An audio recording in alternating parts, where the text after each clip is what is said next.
Good evening, everyone. Good evening.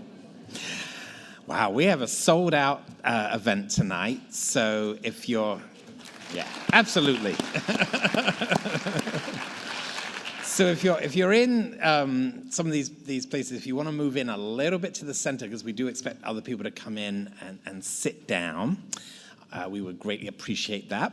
My name is Michael Taylor. I am Chief Curator and Deputy Director for Art and Education here at VMFA, and it gives me immense pleasure to welcome you to tonight's lecture.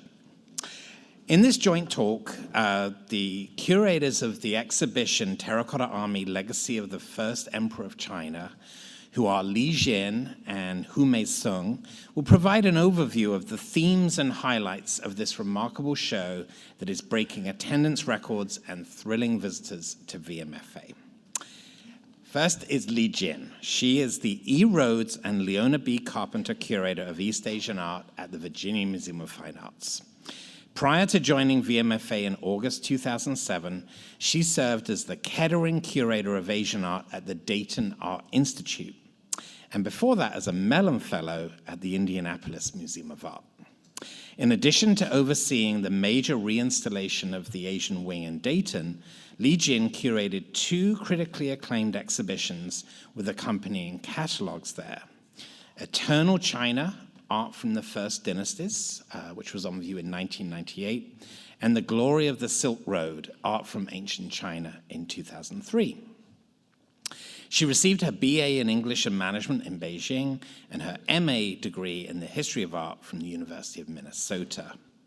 Since completing another major reinstallation, this time at VMFA, of the East Asian Galleries, Li Jian has focused on strengthening the museum's Chinese, Japanese, and Korean art holdings through superb acquisitions and gifts. She also organized the major exhibition here entitled Forbidden City: Imperial Treasures from the Palace Museum, Beijing, which opened in 2014. And I will say, as Chief Curator, Li Jian is an absolute treasure to work with. She is so dedicated, so hardworking. She's laughing, but it's all true. So we're honored to have her. She's a great scholar.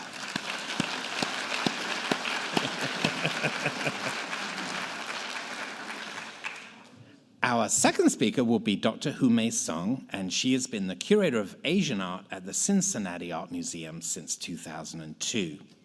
She received her BA and MA degrees from the National Taiwan University and her PhD in Museum Studies from Case Western Reserve University. Prior to joining the Cincinnati Art Museum, Dr. Sung served as Research Associate at the Cleveland Museum of Art and has held a variety of research and teaching positions in both Asia and the United States, including the National Palace Museum in Taipei, the Cleveland State University, and Case Western Reserve University. In 2000, she received a Fulbright scholarship to carry out research on Ming court paintings and has more than, actually a little under 50 publications. I think you have 49 publications under her name. You know that 50th is on the way. These include Decoded Messages, the Symbolic Language of Chinese Animal Painting, which was published by Yale University Press in 2009, and Masterpieces of Japanese Art in the Cincinnati Art Museum, which was published by D. Giles in 2014. Please join me in welcoming both speakers to the podium, beginning with Li Jian, for what I'm sure will be a fascinating and insightful lecture. Enjoy.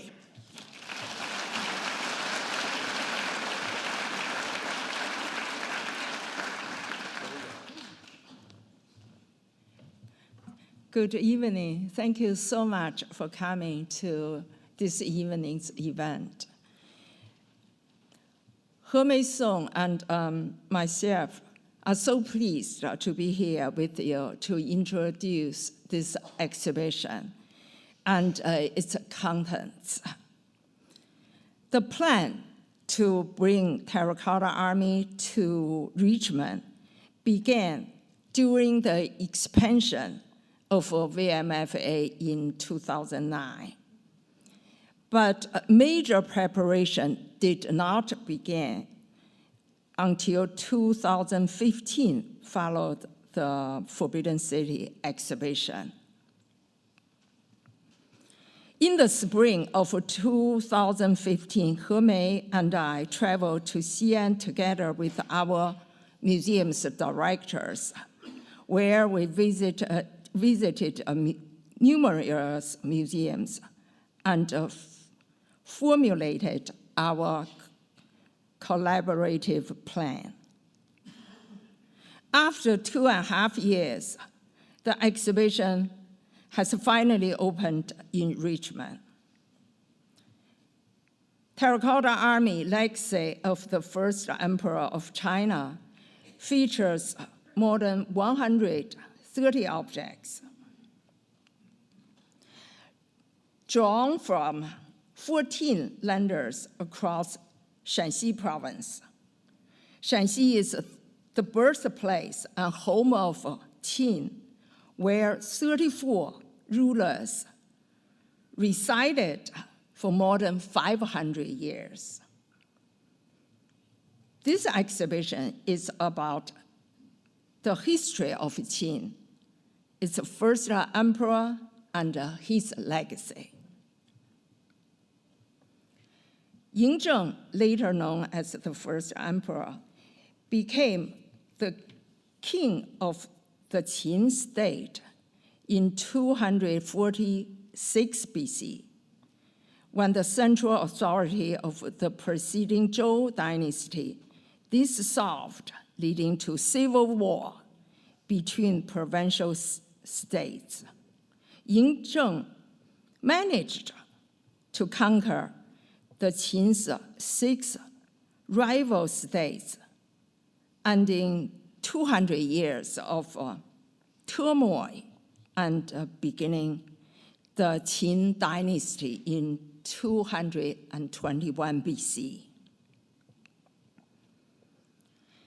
Xianyang was established as Qin's capital in 350 BC.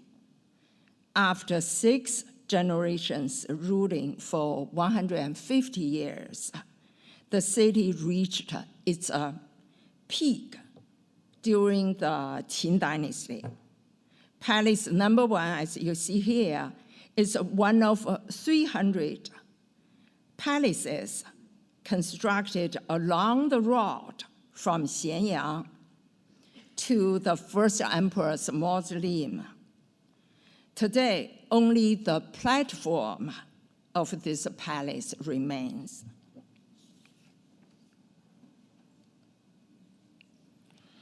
Under the first emperor, the Qin court issued edicts to abandon the use of currencies and merriments from other states.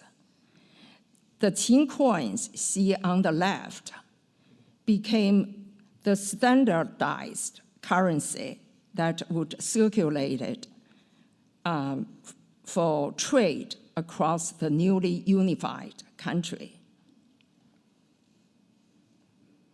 According to Qin law described on the placard to the left, the standardized weight must bear an official edict. After the death of the first emperor, the throne passed to his son, Hou-Hai, who issued a second edict enforcing the initial law.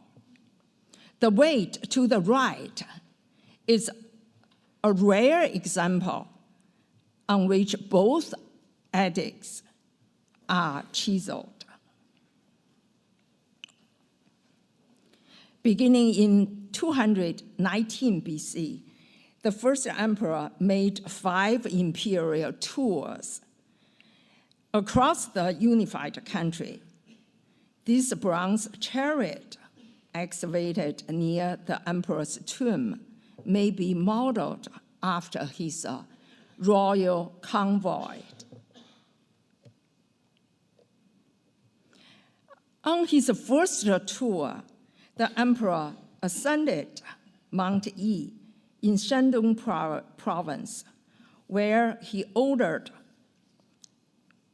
the carving of stone stelae to document his accomplishment. Here, the calligraphy inscribed in rounded form and even strokes present Qin script, the official writing language of the Qin dynasty. Qin Huangdao, a port city on the east coast in Hebei province, is the only place in China named after the first emperor. The emperor traveled 4 times to this place to worship the sea and send out court officials and Taoist masters in search of immortal medicines in the mythical Penglai Island. To defend against the invasion of Xiongnu, a powerful nomadic group to the north, the first emperor ordered in 215 BC to connect existing walls built formerly by the Qin, Zhao, and Yan state, as you see on this map. This section of the Great Wall, 15 feet high and 20 feet wide at the base, was constructed with processed stones and earth in the Qin dynasty. It is estimated that 700,000 workers participated in construction projects, including the wall, the mausoleum, and palaces. All of this quickly exhausted the Qin's labor forces and its financial resources. Now, section 2. This section of the exhibition goes back to Qin's early history. Beginning in the 8th century BC, Qin grew through eastward migration from a small state into a very powerful empire by the 3rd century BC.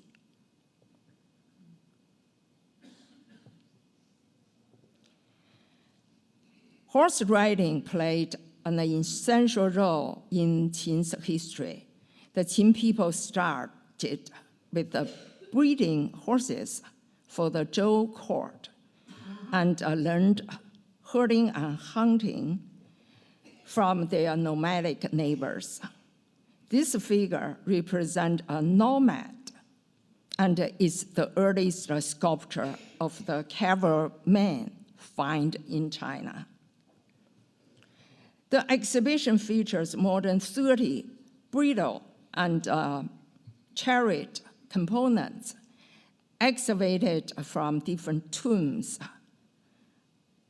along the Qin's path of migration, and cities and capitals include Longxian, Baoji, and the first emperor's mausoleum.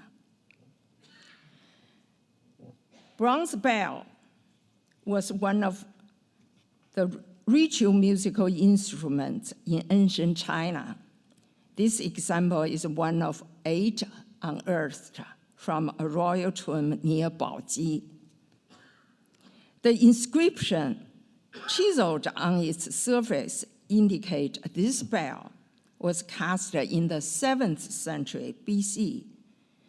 A set of bells varying in size would have been hung on a stand, as you see here, and played with a wooden mallet. This wine vessel with a chained handle is a fine example of bronze vessel with the gold and silver inlay made in the 3rd century BC.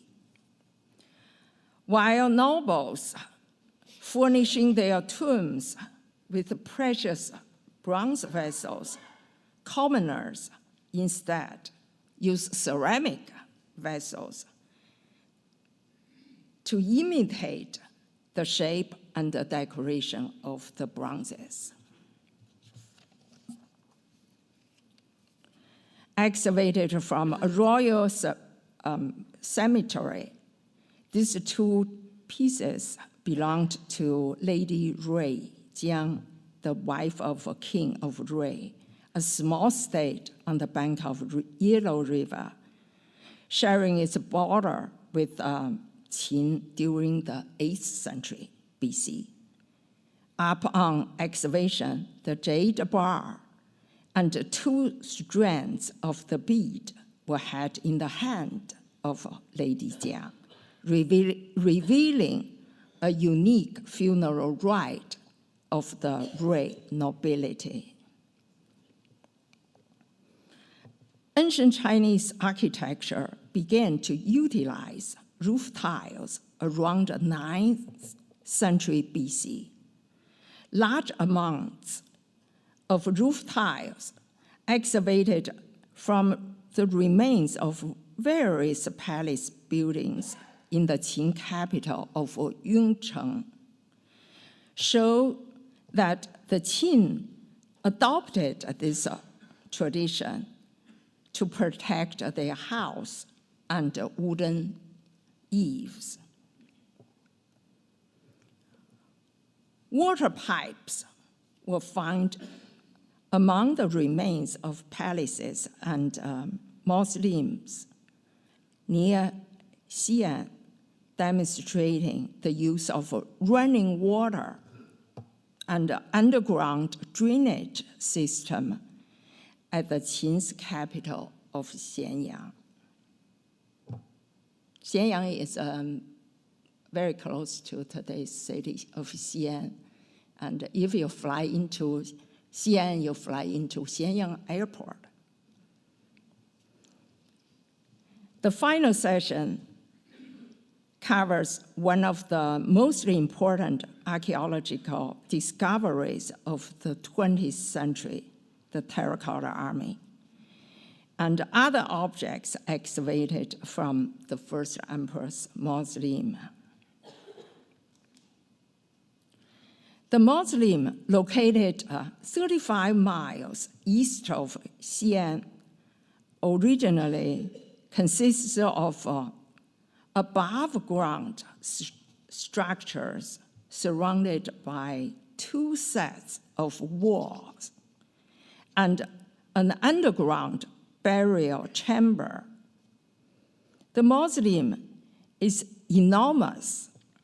The area within the wall, as you see here, is 570 acres. And the mausoleum complex beyond the walls is nearly 14,000 acres.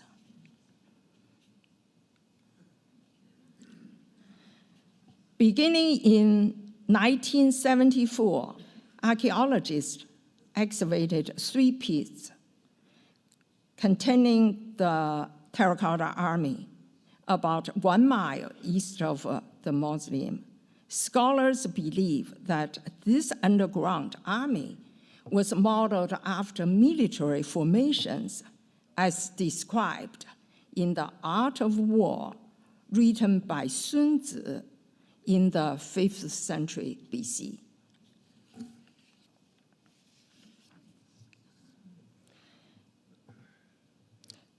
Pit 1 is the largest among the 3, containing about 6,000 figures in a singular military formation known as the thin front and the deep rear line. It includes a close formation with light armed infantry in front and deeper ranks on the back. The Terracotta Army includes infantry, commander, we call it general, horses, and a wooden chariot. The figures was placed 15 feet deep, originally covered with the timber, the straw mat, and the dirt. Today, after restoration, 1,100 figures are standing on the brick-paved floor as they were before. Pit 2 contains 1,300 figures in full military arrangement called dispersed formation to utilize smaller units of archer, infantry, and cavalry for very powerful attack. Pit 3 contains the military headquarters with only 68 terracotta figures and horses, but without any high-ranking officials. Most of the figures from this pit are missing their heads, and when and why this site was raided is a mystery. Here I will show you very quickly some images. You see general in the middle, and then charioteer and infantryman, cavalryman and horse, and archers.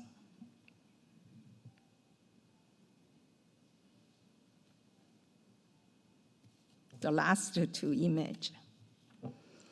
This long sword from Pit 1 was as sharp as new when excavated. It is coated with a layer of chromium oxide, which protected the sword from corrosion. Reportedly, such techniques were not used in the West until the early 20th century.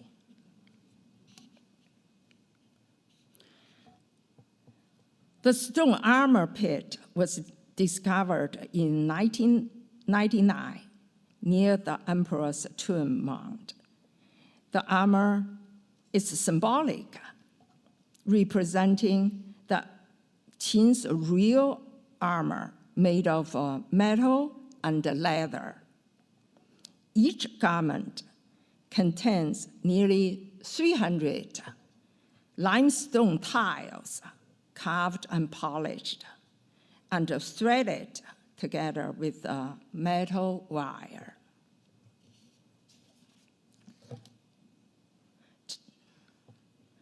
To conclude, 3 years after the sudden death of the first emperor in 210 BC, the Qin dynasty collapsed, but left an enduring legacy of government, law, language, architecture, technology, and mausoleum with the Terracotta Army. All of that influenced Chinese nation and society for thousands of years. We believe that through comprehensive study of excavated cultural materials, we will deepen our understanding of Qin history and the first emperor's mausoleum and his legacy. Thank you so much.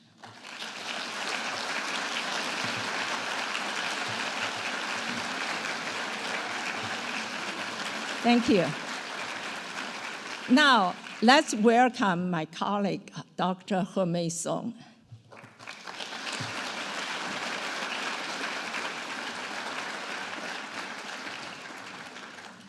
Good evening, everyone. It's my great pleasure to join Li Jian in this lecture. And I will talk about the world around the Qin people. Since Li Jian has already given you such a wonderful, comprehensive introduction, I thought I will highlight only a few objects from this exhibition and some related objects to particularly the depiction of animals and natural subjects to briefly introduce the world around the Qin people. And particularly, I will focus on 2 points.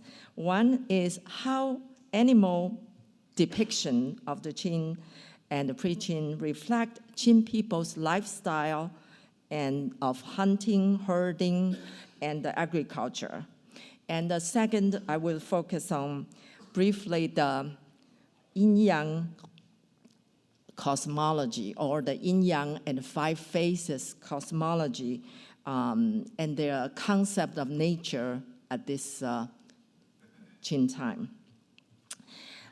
During the late Zhou, before the Qin state transformed from a small kingdom into a superpower, Qin people lived in close proximity to the nomadic Rong and Di people, who inhabited in the today's Gansu, Ningxia, northern Shanxi, and Inner Mongolia. From these nomads, Qin people learned about horses, archery, hunting, and combat. Archaeological recoveries of artworks and artifacts provided evidence of their dynamic interaction and exchange among these cultures, the Qin people's exchange with them. And these works also revealed how the Qin developed its own distinctive style by integrating traditions of the surrounding states and other nomadic peoples.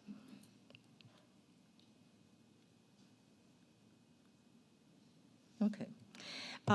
Here we have 2 bronze plaques. They are typically used for the belt as belt ornaments. And one is a tiger holding a mule, and the other one is a tiger attacking a bull. And you can see, actually, belt ornaments are the most distinctive artifacts associated with the nomadic peoples bordering the Qin region. And this, both of these depiction, very spirited and vibrant depiction of wild animals are closely associated with the cultures and arts of the Eurasian steppes, including the Ordos region of northern Shanxi and the Inner Mongolia. Here, this is a molded brick with the hunting scenes. You can see here, this brick is decorated with 2 bands of identical hunting scenes. Each band depicts a mounted hunter with bow and arrows chasing after 4 wild beasts running in a hilly landscape. Here we have roof tile ants. As you can see, these, again, these images captures the wild animals in their natural habitat and reflecting the Qin people's lifestyle and their interactions with their neighboring nomadic tribes. And here we have mat weight. During the Qin, people still sat on floor mats, and or rather than on chairs. So weights such as these were used for keeping floor mats in place, preventing it from curling. And then most mats, mat weights of this period were made of bronze, and they are often designed in animal motifs, including bears, tigers, deer, and tortoise.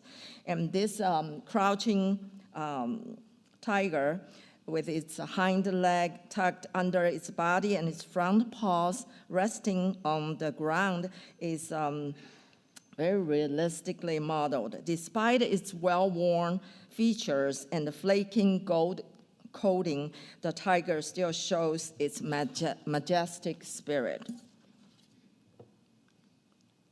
This little gold tiger, it's very small, but it still captures the fierce spirit. As you know, tiger is the king of beasts in China. So it's with its teeth, open mouth, and it's a very nice piece.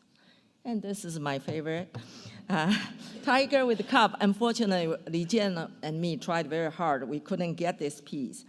And this is a very rare subject in artifacts, and also it's a very realistic and lively depiction of a tiger with its cub holding its cub in its mouth, and the cub is turning its head toward its mother, showing an intimate bond. And this sensitive depiction of the intimate moment and loving relationship between mother and child shows a time of close observation of wild animals and in nature. And as you know, it's very hard, this is a scene very hard to see, to find. And also, it's a very dangerous scene to intrude upon. If a hunter intrude upon this, because the mother's strong protective instinct, it's extremely dangerous. Next, I will talk a little bit about agriculture. Archaeological findings reveal that agriculture played a very important role in Qin society's livelihood. And here in the show, you have a model of a granary, which is modeled after a Qin farmhouse. And here, there's a silkworm. This is a very interesting one. It's small, but as you know, China, the Chinese were the first to produce silk. And according to our archaeological findings and ancient records, we know that silk cultivation in China can be traced to as early as 5,000 to 3,000 BC. And by the Qin dynasty, sericulture was considered as important as agriculture. And silkworms were depicted in stone and pottery as in the beginning of the Neolithic period. Finely carved jade silkworms were also found in the Shang and Zhou burial sites. And here, this one is very realistically depicted. You can see with its eyes half open, its head raised, and you can also see the segmented body, the small legs, and a little tail horn, which I just learned about silkworm with the tail horn. And unlike the other objects, but this one is particularly interesting. I'm really glad we could get this. And then, in addition to silkworms, the Qin also they raised water birds and fish. Here, you know these bronze, 46 life-sized bronze water birds were excavated in a Qin tomb site. And there are 6 cranes, 20 swans, and 20 wild geese. They were very neatly lined up along a carefully constructed small replica of river with wooden banks on the sides. And unlike the early ancient Chinese ritual bronzes, these bronze water birds convey a sense of vitality with remarkable realism. all the birds in different, you can see in different poses. Some are standing, some are walking, some are bending, looking for food, some are sleeping. And I have some details.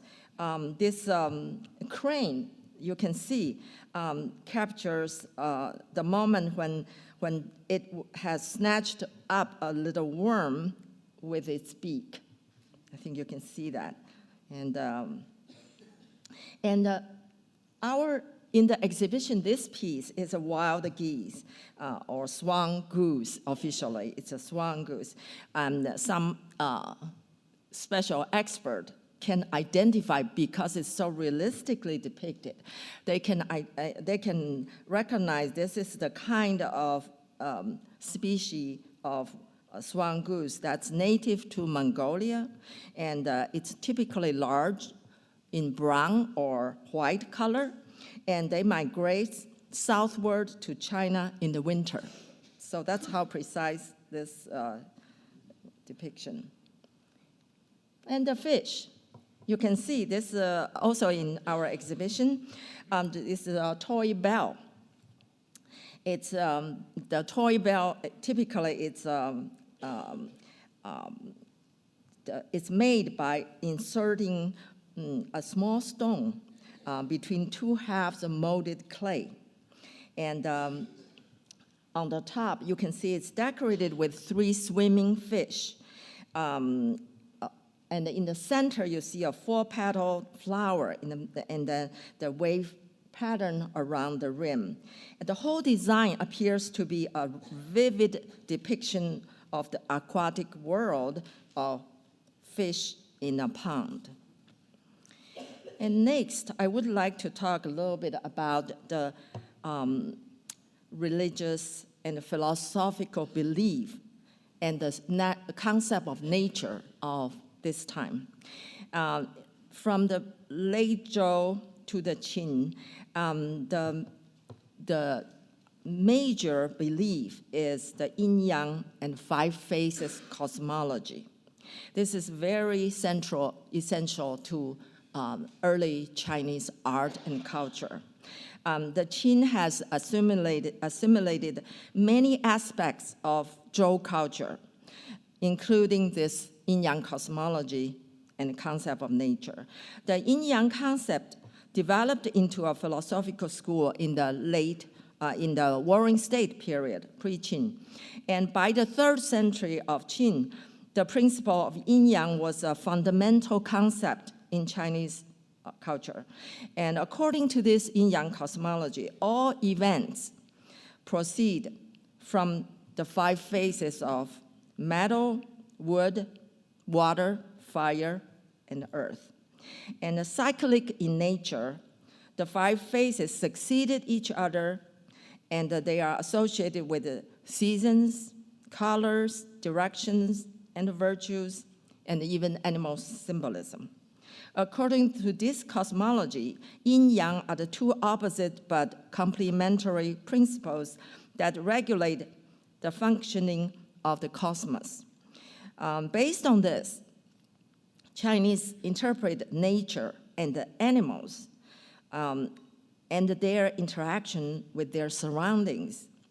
They explain, for example, animals have yin animal and yang animal, and some animal roam in the yang world. It's very complicated. I'm not going to go into that. Therefore, animals in China is not just a beast in nature. They are a living symbol.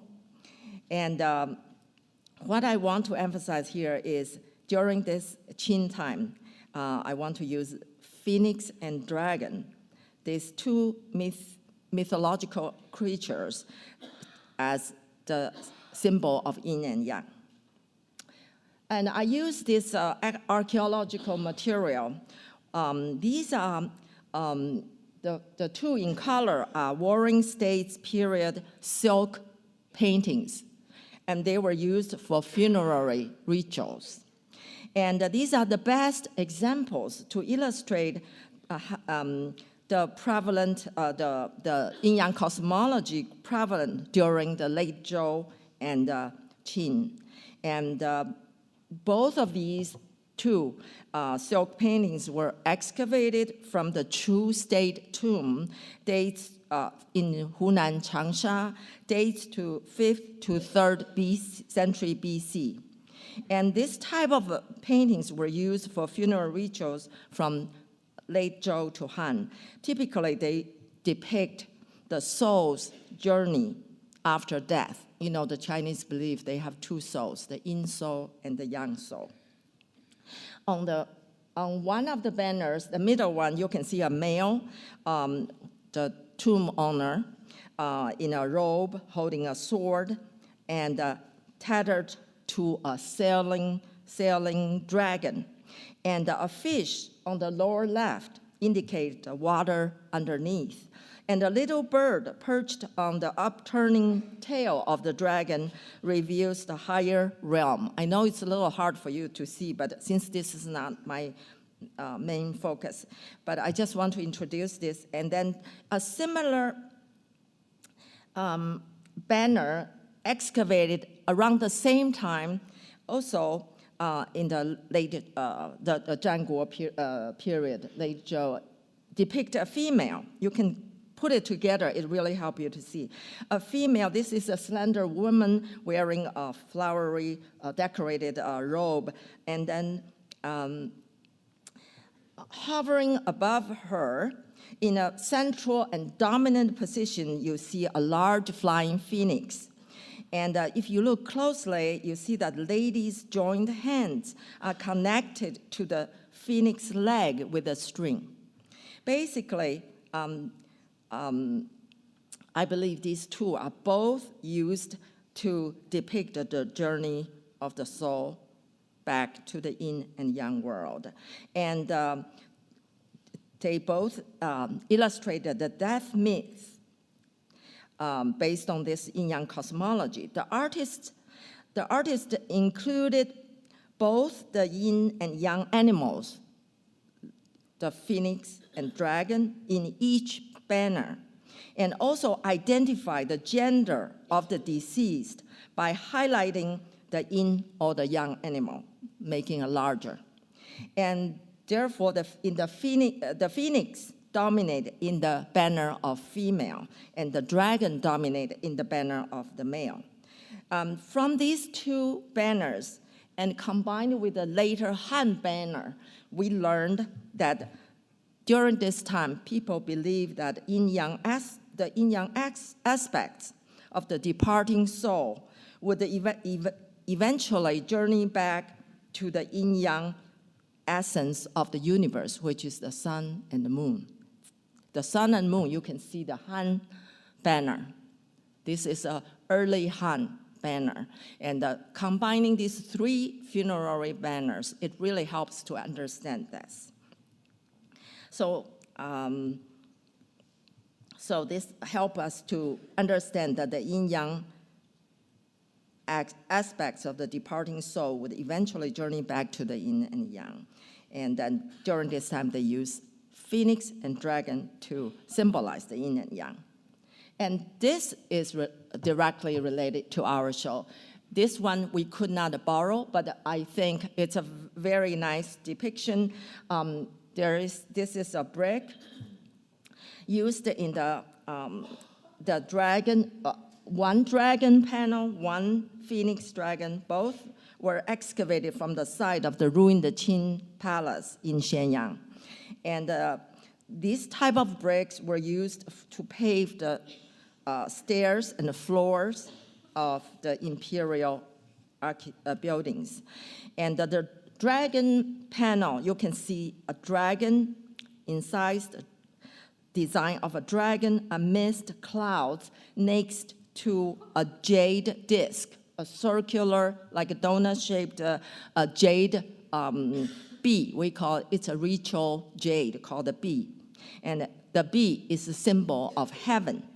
And then the phoenix tile is really damaged.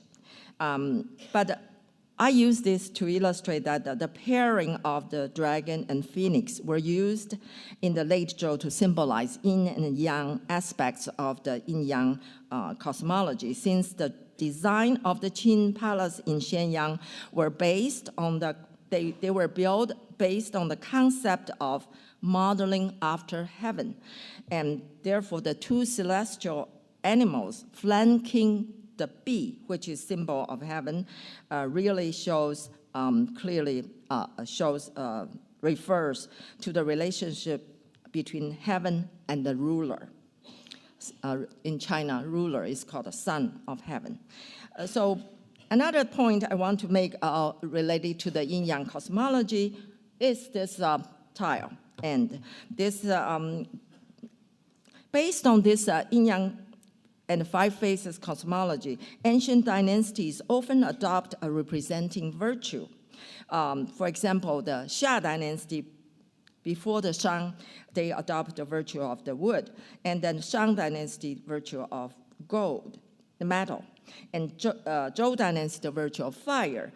And the Qin emperor, the first emperor, believed that the Qin possessed the virtue of water because Qin overcome or conquered Zhou rule. Zhou rule virtue is fire, so water conquered fire, which demonstrated this. So maybe that's why there are so many roof tile ends with water design found among palace ruins. And I want to use these two as example. You can see these are all depicting water.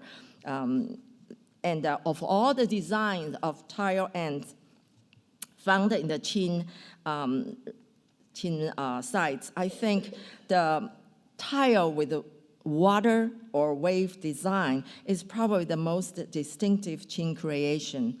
The craftsman really successfully captured the beauty and the eternal rhythm of water or waves using only simple curvilinear patterns.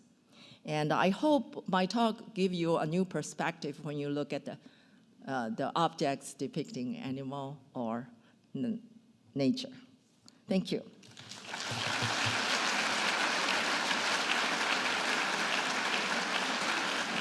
If you're able to stay for question and answer, Li Jian and Hou-Mei would be happy to take questions. I do have a microphone that I'll walk throughout the audience so that they can hear your question and everyone else can. So I see a question here. Fred, can I have my mic on? How many years have you both been studying China history and the Terracotta Army? Well, yeah, first we started in school, and in college, and for myself, for master's degree, and also for when I started to work in the museum, when we work on exhibitions, we started several years, to prepare for the exhibition. But particularly for this show, it took 2.5 years. Yeah. Well, when we were in school, we studied the Qin Emperor, of course, the first Chinese unified dynasty. But until the discovery of the tomb, that, of course, stimulated us to study deeper and more. Is that answer your question? Mm-hmm. Good. Thank you. Oh, sorry. Were the soldiers modeled after real soldiers, or did the artisans just make up people based on how people looked? Okay, this is okay for you. Go ahead. We believe that the Terracotta Army soldiers was modeled after the maybe Qin's soldiers. As to making this, the head were made from several molds, and details were carved. And so you see almost there is no single face is the same. Yeah, Sometimes we notice this person is from the north and that one's from the south. So, well, anyway, they are not totally from, because they do have molds made, but they make the details later. So there may be several categories at least. Also, if now, I remember early on when I first traveled to Xi'an in the 1990s, we look at their local people and then feel they look so much like the Terracotta Army. Were there any female figures unearthed? No, No. no. As a soldier, no. No, any, No. As far as I know, no. no, right. We have one more question right here. We have a here. 你们为什么喜欢兵马俑？ Sorry, 你们为什么喜欢兵马俑？ Why? Her question is why you like a terracotta army. Is this right?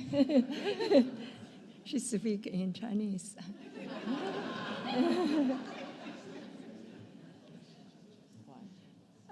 I think we just, do you mean why, right? Yes. As, when the museum decided to work on the exhibition, organize a show of a terracotta army, so we have to study it. And also Terracotta Army, this show has been traveled to many places and cities. But since the excavation continued, even today, 3 pieces, 2 of them still archaeologists working on this. So they always bring new excavation report, new discoveries. All this encourage scholars, curators, art historians to study these materials. I think How did you know that those vessels held wine and not water oh, or milk? 酒气. Yeah, I think, you know, the ancient Chinese bronze, and they have a set of wine vessels for offering the ancestral spirit to when they do sacrificial rites. So they kept certain forms, like certain shapes, types, and then you can identify which one is used for drinking wine or storing wine or pouring. They are very rigid categories for this. Yes, we can identify which one. They each have a term, like the jue, the jia, the gu, you know. So I'm not going to give you all that. But yes, the sacrificial ritual bronze set these types. We can know this shape is such and such. Yeah. Did the archaeologists find the molds? Are there molds available there too to see? Molds for molds. you go. Yes, they find at excavation site also in the cube size, the molds. Some are in tag, others are in fragments. So I wonder, was there any inkling that these figures existed and people were wondering where they were and looking for them? Or was it a purely accidental discovery that opened up this whole new area? How they find it, right? I think the farmer, are you asking how they found the tomb site?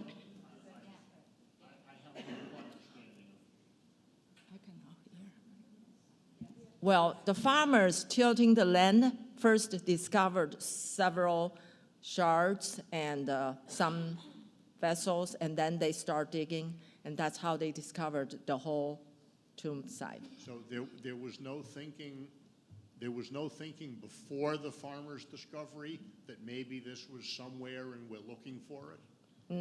We know the general area, but it's kept secret. Obviously, all the imperial tombs in the early times, if it's an imperial tomb, they even, killed the builders. Thank you.